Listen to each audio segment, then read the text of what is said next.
Welcome to the Chase and Embrace Show, where I have deep dive conversations with women who have said yes to Jesus and embrace His love, His identity, and His authority in her life. Come join the conversation with us today. Hey everyone, welcome to the Chase and Embrace Show. I am your host Sharon, and with me today is the fabulous Melanie Cologne, and she is author of Discover Your Soul Identity, and she has a story to tell. So welcome to the show again. Thank you. Thank you so much for having me, Sharon. I'm excited to be here and to talk about identity. I know. I mean, it's such a struggle in our world today, knowing who we are and knowing that we're really only the daughters and sons of Christ. We don't really need to have all those other things. And so tell me, you had a struggle with your identity. Why don't you talk a little bit about that? Yeah, sure. And you can find it in my book too. But really, I was in corporate America for a long time, for 12 plus years. And I didn't realize that I had somehow in the midst of all of the successes in corporate America, how I had gotten away from my identity, how that had become my identity. It had become who I articulated myself with. And so as I was realizing my priorities were out of the alignment, the Lord kind of was speaking to me and working with me. So I left my corporate job. And the first time I realized that so much of the weight of my identity had been put into my title, was I was in a small group of people, Huh? surprisingly, right, from my church. The pastor was like, "Oh, let's stand up and introduce ourselves." Right, the general thing. And here I was, caught deer in the headlights, right? Thinking, what do I say? Right? Because everybody else, including me, right, wanted to say, "Hi, I am insert title here," right? Whether it Right. was, "Hi, I'm a data analyst. Hi, I'm a nurse," right? And it Hmm. got to me and I could just feel my face flush. I could feel the pressure, the weight of the world. Everybody's staring at me, you think, right? Like, and I hear my own heartbeat and I'm standing there and I'm like, what do you say? Like, my normal response would have been, "Hi, I'm this, insert accolades, insert high and mighty title here," right? But I no longer had that to say. And so my response, and looking after I said it, I felt this instant regret in my spirit, right? My response was, "Hi, I'm Melanie Cologne. I used to be insert title," Oh, right? And that was my response because I didn't know anything else. I didn't have another version of me. I didn't know who I was anymore. And that just, I mean, that rattled me and it really got my attention that I didn't have a response of, "Hi, I am." It's who I was. And that really rattled me. And that led me down the road to finding out who I am. What is my identity? And not something that can be stripped away from me either. right. Yeah. And it's not changeable, right? It's not like you leave that job or whatever, it's something that is solid and foundational. So, how did God take you down that road? I'm sure it wasn't an easy road. No, no, it never is, right? Like we always dream about like, oh, well, if God's going to do it for me, he's going to show up, right? Like unicorns and rainbow and glitter. And that's not really, It's more I don't know. it's more like the olive press, right? Yes. Yeah. I mean, maybe it's just me. I know I learned things the hard way, but Oh, yeah, he, me too. yeah, maybe all of us, Sharon, if we're Yep, honest. yep, Um, exactly. Yeah, no, I mean, he really showed up for me, but he didn't show up in ways that I had expected him to show up, right? He showed up when I had gotten so low. Like, right? Like because when we're in the middle, we're still thinking if I climb fast and if I claw fast enough, I can get out of this on my own. Cause, we're self-made, right? In Right, our own, right? right, Like I'm self-made. I put on my, big girl pants and I pull myself up by my bootstraps, right? And so right. sometimes he just lets us keep sliding down that hole, right? Until we hit the rock bottom. And then And he says, "You're yes, finally done. Now I can work with you." yeah. And that's exactly what he did with me. I mean, it was over a year that I spent, like, in the pits of anxiety and depression, and I'm a normal, as you can tell, right? Normally, I'm really happy and bubbly and I'm talkative, and Mhm. that year I was just in the pits of, like, "Do I even wanna get out of here?" Like, Mhm. if we're being honest, and I think that's what this podcast is about, right? If we're being honest and Yes. vulnerable, right? There were times where I was like, am I worth more dead than alive, right? Is it Wow. better for me to not be here on this earth, Mhm. or right, like, or Yeah. should I stay, right? And by the grace of God, right, like, he gave me this desire. One, if you have nothing to live for, I lived for my children, right? But by the grace of God, he just put this desire, like, seek my face, find me. Like, if you open your eyes and you look for me, you will find me. And so relentlessly, I got up every single morning before the kids, before the husband, 5 o'clock in the morning. I'm up reading my Bible and praying and just, like, pouring the word of God into my soul. And I mean, it was little by little, but right? If anything done Laughing. consistently, it makes an impact. And so finally I was at a place where I was like, "Oh, Lord, now tell me who I am," right? I got out of that Mhm. depression. Now tell me who I am. And right then again, you have to seek his face for that. It's like he'll reveal one thing and then there's still so much more that he wants to reveal to you.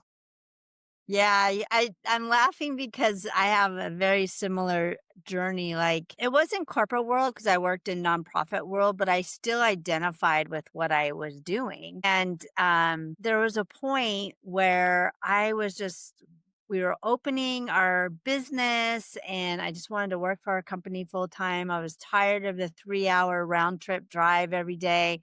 And so I was at a stoplight and I prayed. I said, God, I just want to work for our company full time. Well, he never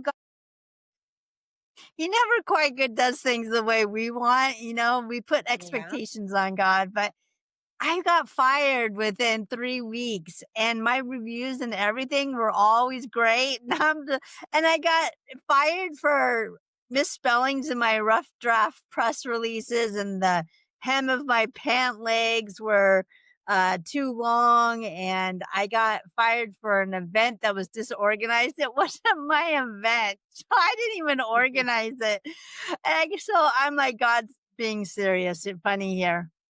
But Yeah. I remember being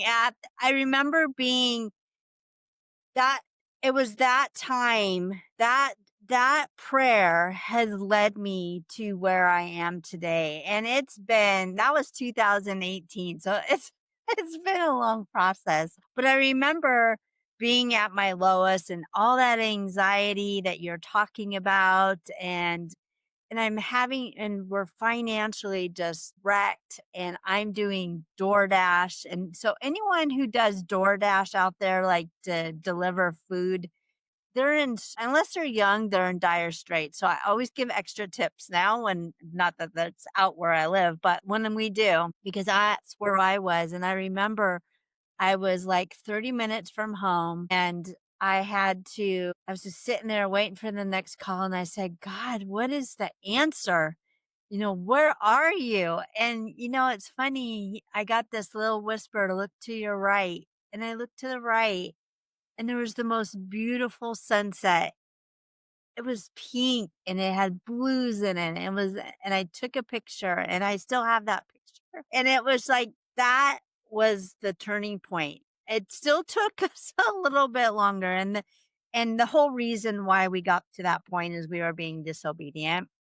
So, so disobedience is not the road to go down, anybody. If God is telling you to do it, just do it. Do it. It's easier. You don't want your 11-day route to turn into 40 years in the desert, okay? Yes. So, anyways, I just laugh because it's true. God just strips us of everything. And through the past 7 years, He's stripped me of everything that I labeled myself, the world has labeled me, all of these things, right? And it's hard. I mean, I got to that point where I'm like, God, I look in the mirror, I don't even know who I am anymore, you Yeah. know? We sold our Yeah. software. I'm no longer the CEO of a startup software company. And it's like I no longer, I lived in suburbia all my life, and that, or I was a city girl at one point, but then I turned into suburbia girl. Now I'm rural girl, but I don't identify with that. I'm just like, that's just where I live. It's not my Yeah. identity, Yeah. Yeah. and all of the things he just slowly just peeled me off everything. And so Yeah. now I'm just like, I'm a daughter of the Most High King. Yeah. Yeah. And I think, right, all of us as women, right, we have so many different labels that and roles and Yes. identities that people place on us, right? When I got Yes. married, I became a wife. When I had kids, I became a mother, right? And some of those labels you want, and some of them, Right. while you're only acting in those roles for a certain period of time, they labels stay. Yes. But then there's other labels, and I always equate it to, right, if somebody gives me a shirt, they gift me a shirt and they say, "Here, I thought of you. I want you to have this shirt," right? Mhm. And you're like, "Oh, what a thoughtful gift." And I put it on, and maybe it's like puke yellow, right? And it's like 3 sizes too small for me. Do I still wear the shirt? I hope not, You're right? I hope right. not, right? At the same time, many of us have had labels that we've had put on us by well-meaning people in authority, our parents, our pastors, our managers, right? The leaders in our community, Yeah. maybe even our husband or our kids, and they're well-meaning, but maybe when you put them on, they're puke yellow and they don't fit. Like, are you going to Yeah. wear that around, right? Like, and so I know, right? As an adult, I'm like, I don't have to wear that label just because that's something somebody said about me. What? Right? I know. So, It's I mean, so I want, funny. Yeah, yeah, it's so funny because if someone says something negative to me about me, I'm like, I'm not accepting that. That is not yeah, who I am. yeah. Yeah, I mean, No. it took me like 40 years to realize this, right? Like, I don't have to Yes. accept it, right? You can say, I'm not good at this, or you can say she's the black sheep, and I can choose to put that on and wear that around, or I can say, no, I'm choosing not to wear that label, right? If I look at, right, like I was Yeah. talkative, I got my name on the board in kindergarten, right? Like, so we can say like, oh, she talks too much, right? And I can wear that label that I talk too much. Or I can not wear it, right? I can choose not to Yeah. wear it, or I can wear it differently. Right? Yeah. You know how we style our wardrobe. Yes. Like maybe I Right. get a shirt that's too big. Well, instead of throwing it away, I put a belt on it and it's now a Mhm. dress, right? I can style it Yes. differently. So maybe I do talk too much, but guess what? Now I'm talking with words of wisdom, words of edification, encouragement, right? And so I do talk a lot. I get paid to talk, right? And here we are talking, right? But at the same time, I have styled it differently. So now it has become part of my gifts and my skills and my talents because God gave me that way back in kindergarten when I was talking to my friend and I got my name on the board. And I could have used that to get in trouble in life. But instead, I've shifted what he gave me, my gifts, my talents, my ability. I've shifted that into something that is now used for his glory and for the edification of other women. It's Right. funny that that communication talking is your people use that. You talk too much or whatever. For me, I Hmm. was super shy. So I was one of those chameleons. I could disappear. People wouldn't even know I was there.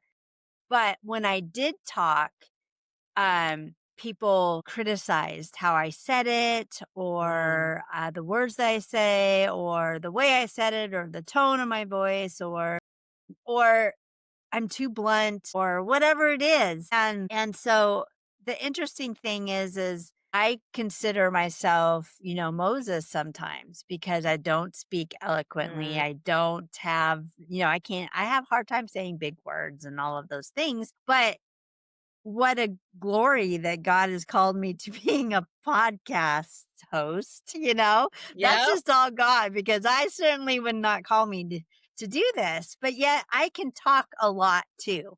And so in Hmm. some rooms I'm Miss Talkative, in other rooms I'm like so quiet because there's more than one person and I relied on people's thoughts and opinions on me way too much in my life. And it was such a burden that most of the time, I didn't raise my hand in class. I didn't talk and all of those things. And so I understand, how sometimes the thing that is most Mhm. attacked is the thing that God can use for his greatest glory. It's actually a gift. We just have to like you said, shift it, redefine it, wear it the way God intended us to wear it. Yeah.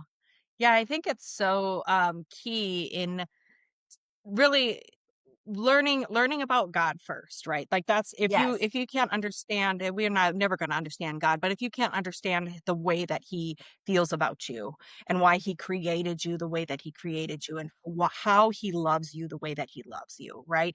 If you can't Yes. understand that, that's the basic level, right? But when you get into the deepness of it, God loved me so much that he gave me my very own set of gifts, talents, skills, abilities, right?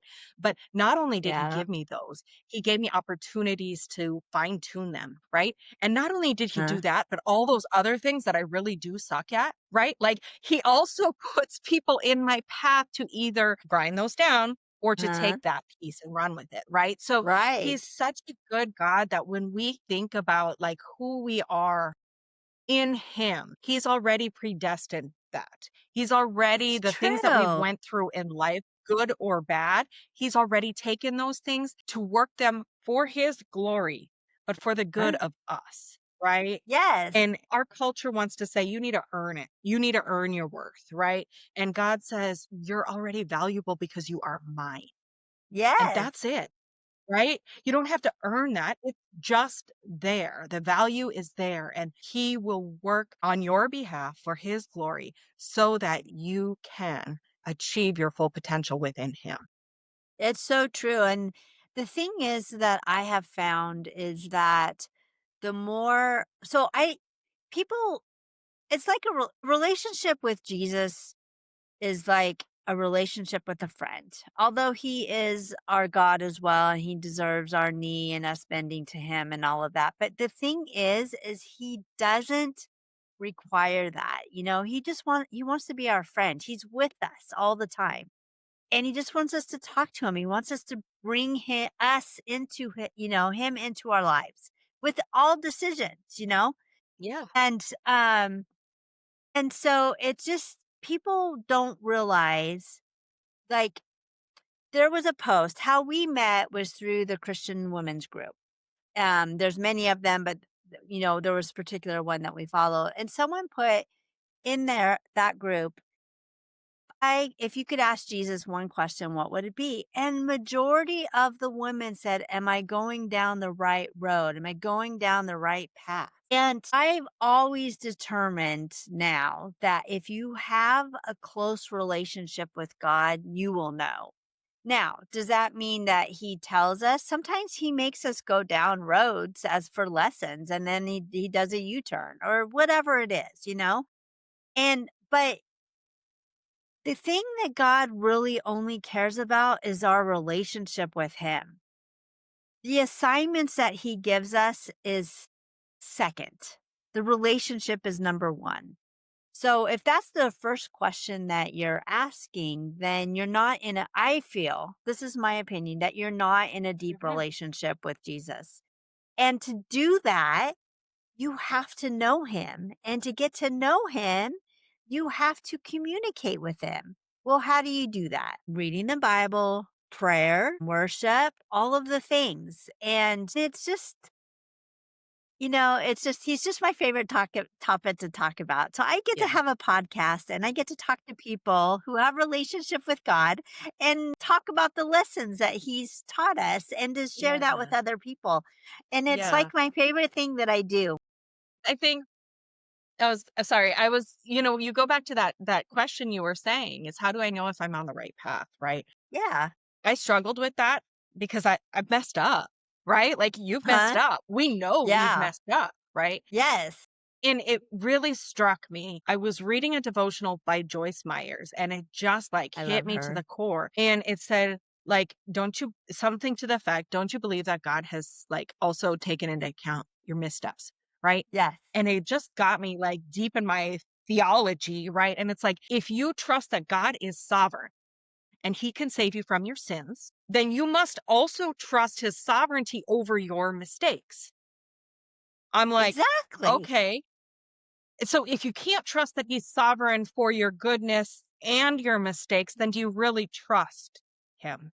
Right. And that just shifted my entire perspective because so many times, especially I'm a type A, I'm a people pleaser at heart, right? And Mhm. those are all labels, right?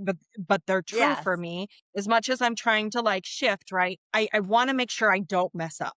I try so hard to not do what I shouldn't be doing so that I can make my Father in heaven proud. And Right. sometimes that's crippling, right? Sometimes Yes. I'm trying so hard to get it perfect when he just wants me to go, right? He Yes. never says go perfectly into this world, right? He says go, go, Yes. right? Yes, we have to go equipped, a whole, shield and sword and everything, right? But he says go.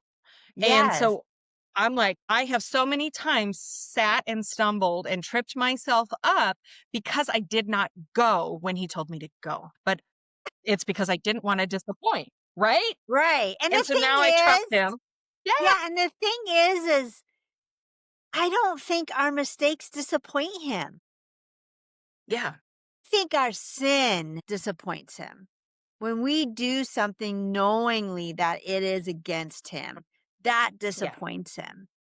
But I don't think if we do something with well intention, our heart is all about God and we're doing it for God, I don't think he gets disappointed. Yes. I think he laughs at us, and says, "Oh my gosh, look at her. I'm okay. I'm going to have to go in and rescue her Right. on this one."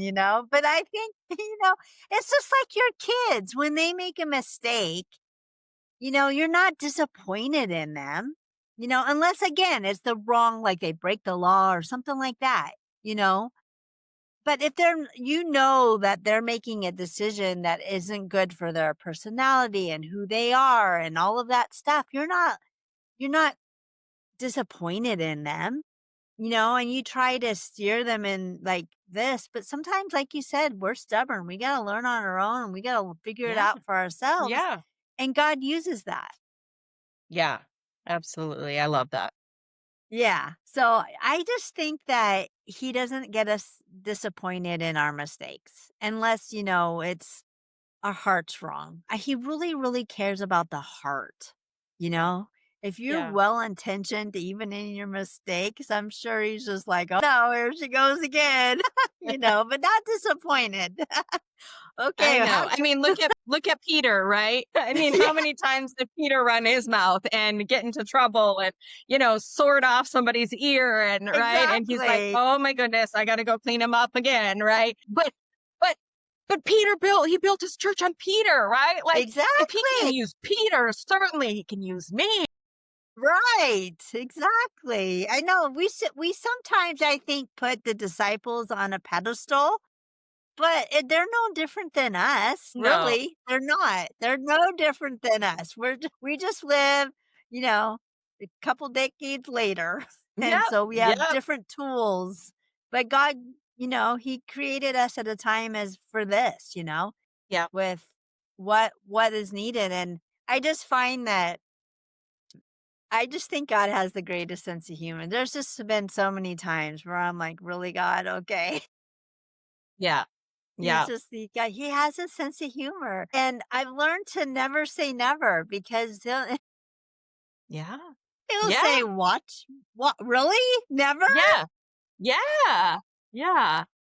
Yeah. So, I mean, one right? of the Like he we make plans, he laughs, right? Because our plan exactly. is for us, right? As much as we think that it might be for him, he's got a completely different angle. He always has a different angle. He sees things, outside the expanse of time and energy and right? Yes. And so Right.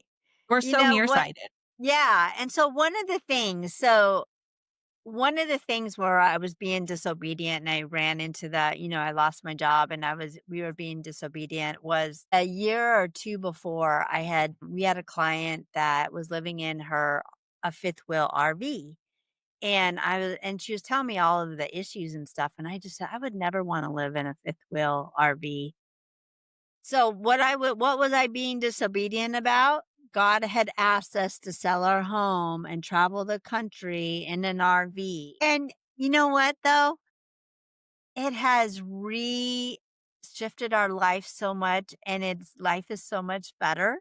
And he used my never, like, never to test me, but our life is so much better. He's used it, and there are so many miracles and things that happen within that journey.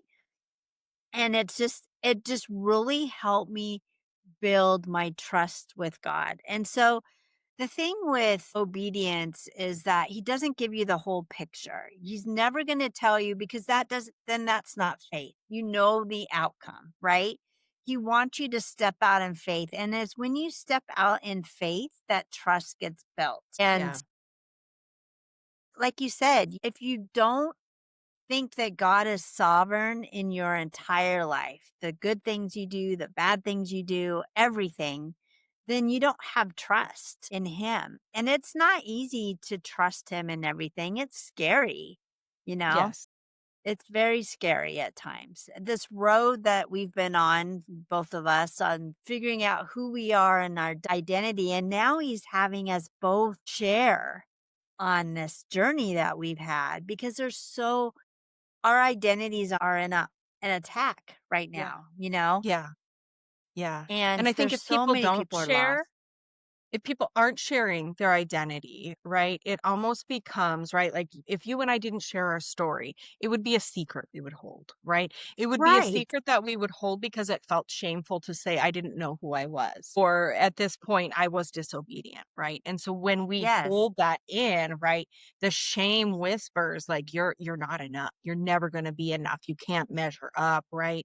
And that Yes. shame really holds the power away from us, and we keep working and striving in our own to overcome that instead of sharing our story, which takes the power away from shame, right? And moves the power into Yes. redemption. So now our story, the things that we went through, the thoughts that we had now become a beacon of hope.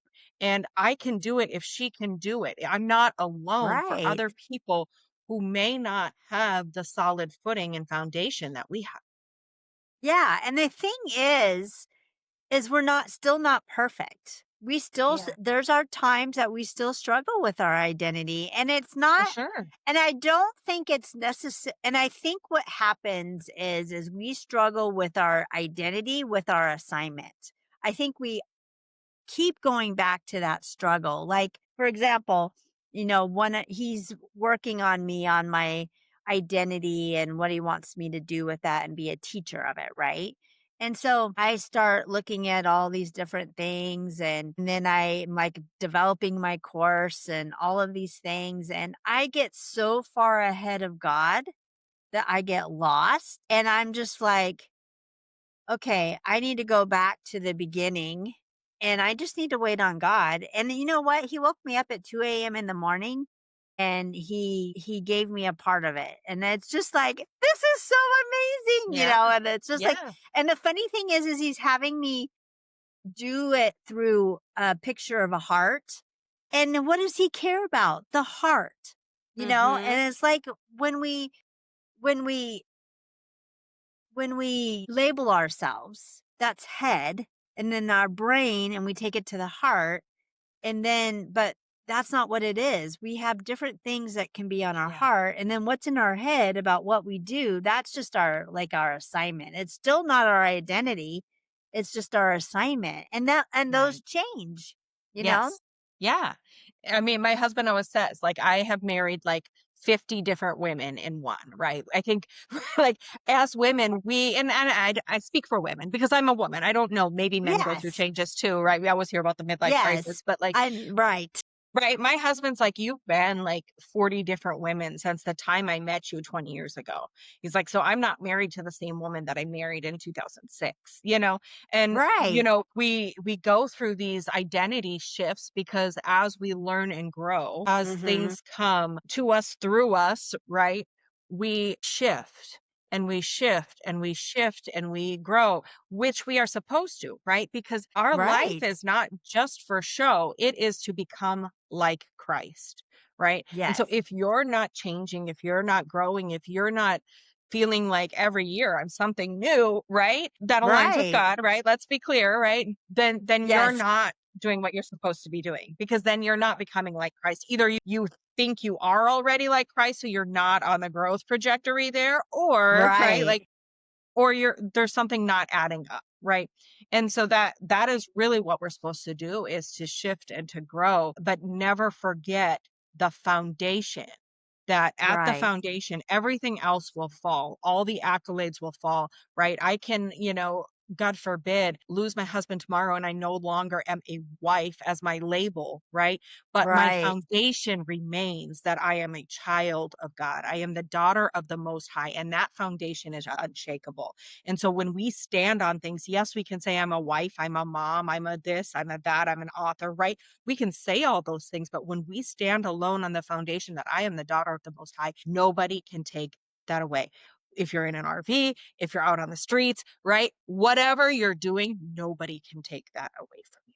And that And is the that's so foundation we have to true, build. and, yes, and that's so true, and you know how I realized my growth in Christ as him as my foundation is when my husband had a heart attack in August, and it was at 9:15 or 9:45 in the evening, and so it was dark, and we were traveling. I was following the ambulance, and I get a text from my husband, and it said, "We're gonna turn on the lights, and we're gonna go faster. Don't worry, drive safe." He's having a heart attack, and he's worried about me, and, that's just kind of person he is, but he, so as I'm watching the lights flash and, and get farther apart, I'm praying, and I said, "God," I said, "if you take him today, I know I will be okay because you are with me, but Yeah. I will miss him," is what I said. And so I didn't look at tomorrow. I didn't look at the next day. I didn't think about what will I do. I just said, "God, I know I will be okay. It may not look the way I wanted it to look, but I know I will be okay and you will use this, for my good and for the good of others and for your purpose." And so I just really realized in that moment afterwards, after reflection, how much I have grown in God's foundation for my life. And I was just, it's just one time he was, because when things get hard, I used to run from God, and now I don't. I feel like the world loves self-pity. And so Mm. when I was go through hard times, I want the self-pity. Well, God doesn't allow self-pity, you know? He doesn't Yeah. allow that. He says, "Pick your bootstraps up and get up and let's go and move forward, and I will use this and blah blah blah," right? Mhm. And so when I when my husband's daughter was killed a couple years ago, God whispered to me, "Remember to stay close." And this was before I knew that would happen. And I remember thinking, wow, what's the next bad thing that's going to happen? Or, like, is it going to be my mom, my dad, But it ended up, unfortunately, being his daughter. And then a year later, going through that whole struggle with my husband and everything, and I get this whisper. I'm in my car, and I'm driving to town, and I get this whisper, and he says, "I'm proud of you." And I just, like, start bawling, crying, because when you get that Holy Spirit presence and then you're getting an accolade that he's proud of you, that's just like, wow, Yeah. So Yeah. let me ask you a question. When you started on this identity journey, what did you lose? Did you lose friends? Did you lose Yeah. family? Did you lose Yeah. Talk I about mean, that, because it's a reality that happens, but and I can talk about it too because I lost a house, my dog, my friend, all these things, right? But I want you to talk. I want to hear your journey through the yeah. loss. Yeah, you definitely lose, right? Hindsight is always 2020. So when I look back at it, I was Yeah. like, yeah, I lost. right? Like, just brush it off. Yes. But Yep. also, right, like I did lose, right? Like when I realized that my priorities were misaligned and I needed to work through what God was asking me to work through, I lost my job, right? Like I left, yes, I left. I didn't get fired, right? But like I left. That means I lost my income. We lost our financial stability because at that time, my husband was a stay-at-home father. And so it was my money. And when I left my job, I lost my very cushy life, right? I lost my Mhm. income. I lost my financial stability, which was also part of my identity, right? Right. I definitely lost friends that I thought would be forever friends. I lost connections. And, there was a lot of pieces of me that I lost that I didn't want Mhm. to lose, right? Because Right. they became an idol, if you will. Mhm. Right. This first Yeah. time I said it out loud too, I was like, "Ooh, that feels weird," but it was, right? They became an idol. Yeah. It became something that I desired more than anything else. And so I lost those pieces of me, right? But in the breaking down, in the losing, right? I have gained so much more. I mean, like we're Yes. we're 7 years past when I left my job, right? And my income is not the same as it was when I was working. So, Right. I've lost, right? And compounded, right? If you look at that, all those things. But you know what? I've gained so much more, so much more. So I've gained, true. like, I grew up in the church. I grew up around Christians with Christian parents, right? But I gained this newfound relationship with God, where before it was just rules and check boxes Right. because it's what was Right. expected. I now have this relationship. I have a new vigor. I have this passion for carrying out my calling here on earth that I didn't have before. Where I liked my job, I was passionate about it, but it wasn't like, I need to do this before I die because I don't want to leave anything undone. So while, yes, Right. I did lose as I worked through that loss, and there's a grief process that comes with it, it's not Yes, there is. comfortable. Right? You're going No. to go through it. It's Sure. not comfortable. It's nothing that anybody ever really wants to go through. But as I worked through it and I'm kind of out the other side, and like all those things that I lost that were near and dear to me, that was God's sovereignty again, protecting me in Yes. my future. Yes. Now, Yeah, did you go through a period of isolation? I did. I did. I mean, I was a mom, so I couldn't like isolate from my family, but there was a time where I felt, and I'm normally like a pretty confident person, where Huh? I felt unconfident about everything, about going to the store by myself, about like I just felt unconfident about everything. And there was a period of time where I would escape right into Netflix shows and things like that because I didn't want to face the real life.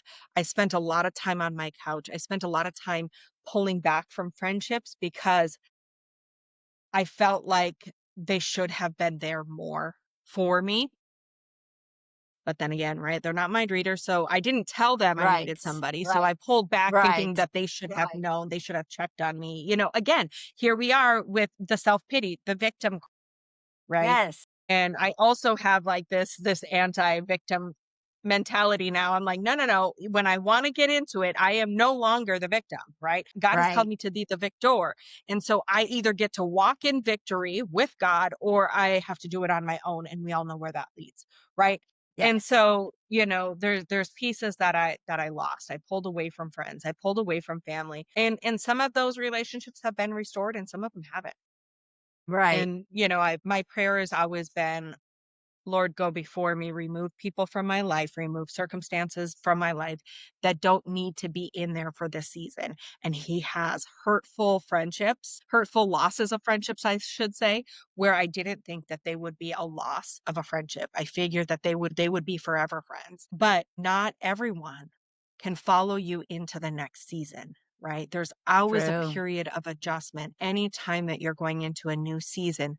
Some people aren't for that season. Some people secretly are not supportive of that season, Right. right? And so And the God has to other thing remove that. is, yeah, and the Yeah. other thing is like I have changed so much in the last couple years because I am I'm a Jesus freak, okay? Let's just admit it. I'm a Let's Jesus freak, okay?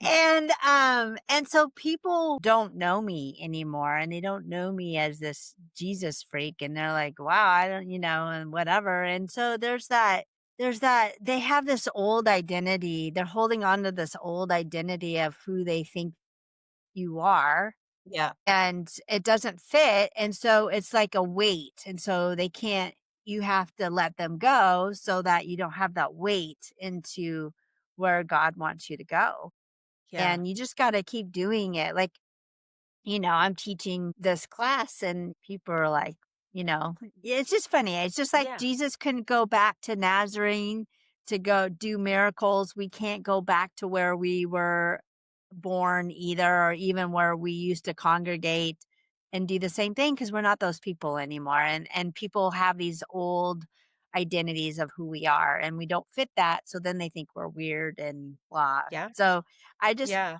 was wondering if you had that same kind of experience. Yeah, I was doing my morning reading and I think it was in John. I can't remember. I talk about it in the book though. And it talked about Jesus was going, you know how they always sent their messengers ahead of them.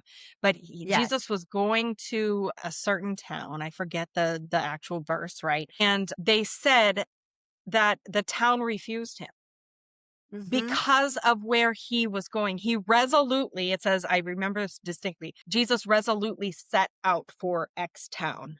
And the people in the town before X town said, like, "Don't bring him here," right? And so they didn't want him to come because of where he was going. And so a lot of Right. times, right, in the seasons and right, it always says, right, if people don't welcome you, brush the dust off your sandals and move to the next town, Yeah. right?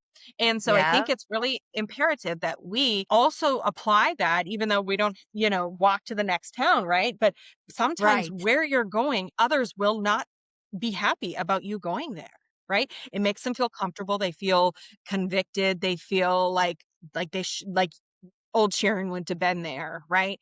And so it makes Yeah. them feel uncomfortable. And so because they don't want you to go there, it's up to you if you've resolutely decided that you're moving on to where God wants you to be, to dust off those sandals and move on Mhm. to the next place, right? Like we can't Yeah. linger in the hurt. We can't linger in the loss because in Right. lingering, we have now become Lot's wife, right? We've looked back Yes. when God has not called us to look back. He has said, I resolutely call you to go here, to do this work, to be my people, my mouthpiece, my hands, my feet. And so with this, we have to dust off our sandals and move on. Yeah, and the thing is we get so attached to tangible things like our homes or cars or whatever it is, right? And we have to be willing to be like the fishermen, just give up the boat, leave it in the Yeah. water, someone will get it, you know? Yeah. And so sometimes I have to remember, like, I love where we live now. My husband took this dry cabin and made it into a livable cabin. And I just think it's beautiful. It's not super big, and I don't care. It's like perfect, right? But I have to remember that God can move us, I can't get attached to this. And I can't and if he releases it, I can't look back and remember, And sometimes I look back at where I was before we sold our house in the Auburn and I don't miss it one bit. I don't miss that house. I don't miss the people that we were around. That may be harsh to say. I pray for them, but none of them are Christians, so they wouldn't even like me anyway. And so it's just amazing how God moves you, and as you get elevated or whatever the word is, it's amazing that it fits for now, and then when he grows, you gotta let it go. We can't stay. Yeah. You can't if you are that rich man in the Bible where he comes up to God and says, "What do I need to do to get into the kingdom?" And Jesus says, "Sell all your riches and follow me." If you're not willing to do that, then those idols are Yeah. your God. Yeah. Yeah. And I think, sometimes we read that story and we read it real surface, right? And you're like, oh, yeah, I'll give up all my money or whatever. But sometimes, right? Like, okay, maybe you would, right? because you think that there's a promise, right? Like, Right. one of the things I gave up my job, right? And in my heart, when I gave up my job, I was sure he would replace it with one that was better, right? He did Yeah. not. He did not. No. And every job I applied for, I didn't get, even the ones that I was overqualified for. So through that process, right, he showed me when I say give everything up, I mean give everything up with no expectations, right? And it's Right. literally everything, people, places, things, ideas, right? Cultural things. Like that's just who I am. I'm whatever. Yeah. And he means you have to give everything. Whatever it Yeah. It's is, like you have when to we give sold our everything. software. Yeah, when we sold our software, back in 2024, and my husband wanted to sell it a year prior when his daughter was killed, but I was like, I'll try to run it myself. That didn't work. And then I just said, okay, God, if you want to sell this, if this is not what you want to do anymore, I'm lifting it up and you can sell it. And if you sell it, great. If you don't, then I know that, we'll just continue down this road. It wasn't like a super successful in in world standards, successful, but, he did sell it within 3 months, and so voila, Yeah. that's where it went, and I was like, "Okay, now what do I do?" But he did provide me with another income while I build my course and everything, so I was grateful for that. He doesn't always do that, he never does things in the way that we expect, No. um, and that's just the way it is. Yeah. Yeah. We Yeah. put expectations on God and we can't. Yeah. Absolutely. And right, a lot of times we say I'll give it up and we give it up, but then what do? We replace it. We replace it with working hard, right? Like I'm going to give this up, but I'm going to do this. I'm going to hustle. I'm going to grind. I'm going to get something else, Right. right? So, sometimes, I'm going to give it up. I'm going to lay it at your feet and I'm going to rest, right? And that I think is Yeah. really hard when you there's a fine line, right? There's a fine line because there's some people who are like, okay, then I'm going to do nothing, right? You know, Right. but you have to walk hand in hand with him. But, instead of striving, like it's about resting too, right? When God asks you to give something up, it's giving it up, detaching, and saying, Lord, I'm resting here until you tell me what the next step is. Yeah, You it's know? that's so good because, I'm that so when I sold the software, I worked for them part-time just because I had all the relationships, right? And so I got so stretched in I was exhausted and because they did things differently than I did. And so I had to work harder, which is not a bad thing. But it's funny, I have this time, and sometimes when I panic about finances or whatever, the same thing comes up. I need to hustle. I need to find out another job. And then I'm like, no, Yeah. no, that's Sharon Yeah. taking the wheel again. No. And I Yes. have to fight Yes. myself on it. Yeah. I think, there is a value. I know it's not in the Bible. God helps those who help themselves, right? It's not in the Bible, right? Let's clear that up. Right. But there is a value of doing something, right? As long as it's not striving, right? Right. And doing something sometimes looks like sitting at God's feet. Sometimes doing something looks like getting up early, fasting, praying, reading the Bible. Maybe that's all it is in certain seasons of your life, right? Yeah. And so, I think it's important to say like I'm not just going to give it up and do nothing and wait for, the manna to drop from heaven. Can God do it? Yes. Is he Yes. going to? Honestly, probably Probably not. not. Right? So I Yeah. feel like, you have to, if you're going to give it up for God, right, then you have to spend time talking to him, like we talked about, but then also listening for his next step, listening for what he's telling you. And if you feel like if you're in a point in your life where you feel like, I don't hear God anymore, right? Like I haven't heard him in a long time. Here's what I'm going to tell you go back to the last thing you heard him say and do that. Because until he gives you the next step, that's the thing you're supposed to be working on. So I think a Right. lot of times we sit there and we're like, I just don't know what to do. I'm going to do nothing. Go back to the last thing he told you to do and work on that. Yeah, and another point to that, if you're not hearing God's voice, because I went through this myself, is that I've learned to make God my foundation. And I stopped hearing the little things, the little voices about little things of life and that we used to talk about, like watermelons, the sun, like just random Mhm. things. And I asked him, I said, God, why don't I hear your voice in the small things anymore? And the only word I heard is innocence. And what happened is, I think that I lost the innocence, the childlike faith. I Mm. became too, maybe the word's prideful. Maybe I became too prideful in what I knew. And so then I was like, I didn't, like, if I read a verse that I've read a million times, maybe I just kind of like went over it. I Gloss. didn't really read it. Yeah, glossed over it. That's it. And I didn't really like think about it and talk to God about it. I just glossed over it. Oh, I know that one kind of thing. But God can Yeah. use a scripture a million different times for different Yeah. lessons. But Yeah. so I had to go back and do the little things again. And then also I think that once your relationship gets deeper with Jesus, sometimes he allows us to take a couple of steps before we hear him because he's like, your heart is good. We're in a relationship together. It's okay. Your intentions are good. Your heart is good. You're going, you know what I mean? And so sometimes Right. we don't Yeah. always hear him with every step that we need to Yeah. take. Yeah. And sometimes, right, I love the analogy, right? Like if you walk into a room and there's another open door, right?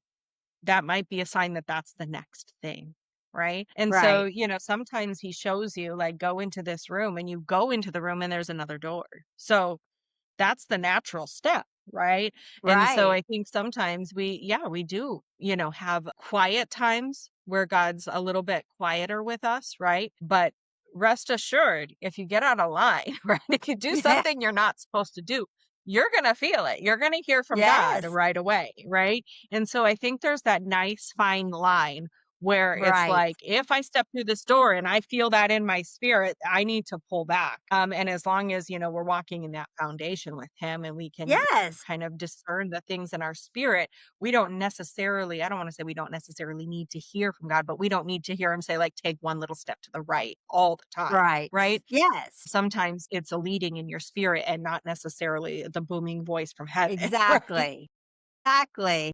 Like when God said to me, "You need to be on the road," as we're driving home from a conference where we launched our software. I'm like, "To be on the road." Now it's like, I don't know.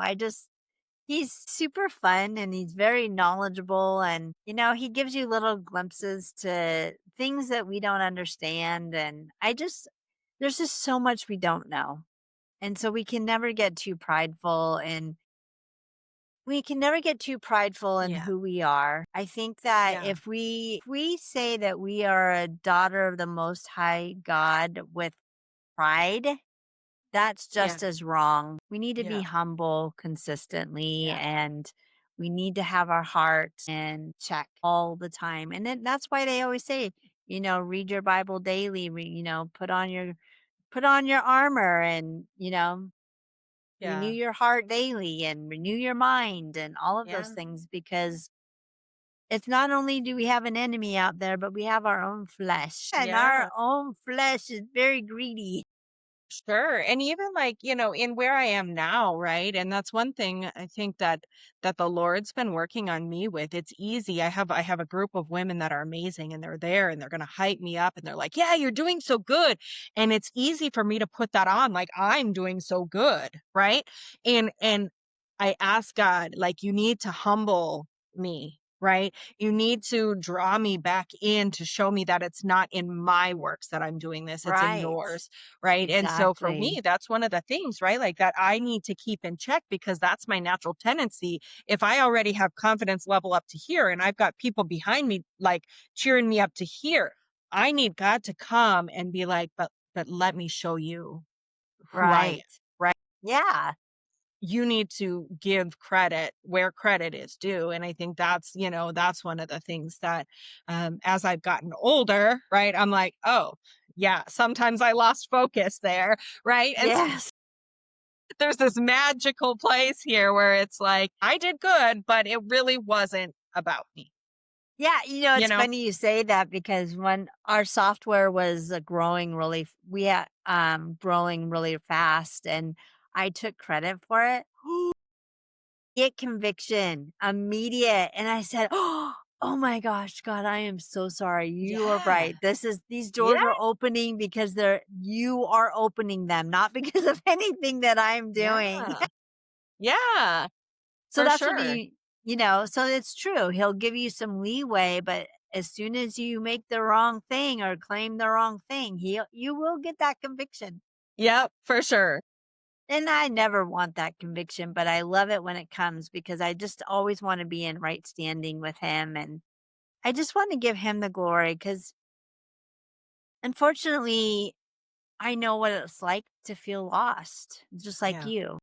Yeah. We know what it's like to be on the other side and grinding for the world and trying to figure out who we are and not being happy. And is this all that life is? And why is it so hard? And not saying that life isn't hard now following God, because it is, but and sometimes even harder. But the thing is there's just that joy and that peace, those promises of Jesus that are so true.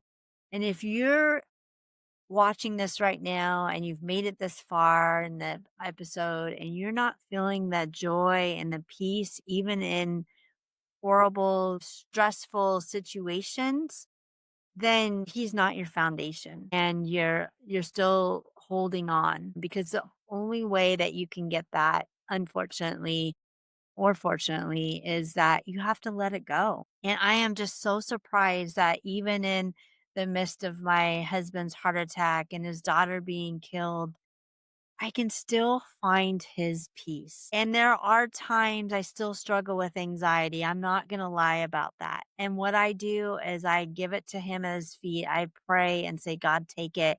And if I can't do it through prayer, then I go to music and I worship him and I look up and I just worship him and I sing it super loud. And I'm sure I hurt people's ears, but I don't care. God loves it.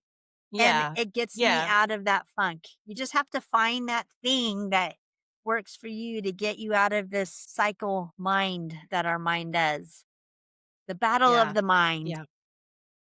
Yeah, for sure. Yeah, and a lot of it has to do with, just moving out of it, making the choice to move out of it even if Exactly. it's temporary, because if you can move out of it, if you can open up your mouth long enough to issue a thank you out loud, right? Yes. That Yes. sets things free. That sets something in motion. But when we stay closed up and we cannot move out of it, if we cannot find it in our physical body to move out of it, then our spirit can't release either. You know? Exactly. That's one of the things Yes. I've learned when I have like just an attitude and it's like I'm having a mood, right? I got to put on some Christian music and I have to sing. It has to come out of my voice because Yes. then my soul will release it. It will Yes. believe it and it'll accept it. And then we move forward, right? Yes, exactly. It works every single time. And I remember not long ago, I don't know what was wrong with me. I was just having a pity party. And I was like, okay, I can't stay here. This isn't good. I don't have anything related right now to have a pity party with. I just look funky. So I came in here and I listened to music. And then at one point, I just felt like this urge, like, pretend you're dancing with me. And I did. And it was the most amazing thing. I was so uplifted and I was laughing. And I'm sure if anyone watched it, they thought I was crazy, but it was the I'm most amazing moment. And it took me out of that funk. Yeah. Yep, So for sure. God so never asked well, us to be uncrazy or do normal things, right? yeah, So, oh, for sure. Actually, quite the opposite. right, I had so many people think, and I'm sure you did too, when we sold our home and we're living in an RV, people thought we were crazy. I'm sure people thought you were crazy for leaving your job and not having another one lined up. You're like, "What are yep. you doing?" And that's how you Well, know was a it's crazy man God. too, so Yes, that's how you know that it's God, when it doesn't make sense to the world. yeah. Yeah, for So sure. well, I so appreciate you having you again on the show. I always love this conversation. I love talking with you. If you guys really are struggling with your corporate identity and labels and everything, please get your book. So it'll be linked in the bio, but where can they purchase your book? And why don't you say Yeah. the name again? For sure. My book is called Rediscovering Your Soul Identity, and you can find the book on Amazon or you can just email me and I can send you a copy. But most people just get it on Amazon because it's 2 day Yeah. shipping, right? Yeah. So you can find it on Amazon. You can also follow me on Instagram or Facebook as well. Cool. Awesome. And I can tell you that it is a great book. I haven't read the whole thing, but I've read enough that it's an amazing book. It will really help you. And honestly, it's her story of what she's gone through. And, sometimes it just helps to be able to identify in the quiet time with somebody who's going through it too. Yeah. And so you are such a blessing. I Thank appreciate you, you so Sharon. much. Thank you for being on the show. Thank you for watching, everyone. God bless and have a fabulous day. Thank you for watching Chase and Embrace in today's episode. I hope that you learned something. My goal of this channel is that you become closer and understand that Jesus loves you. And if you would like to be on this show, please go to chaseandembrace.com. Also, if you want to be notified of future conversations, please like and subscribe. I appreciate you for watching, and God bless you.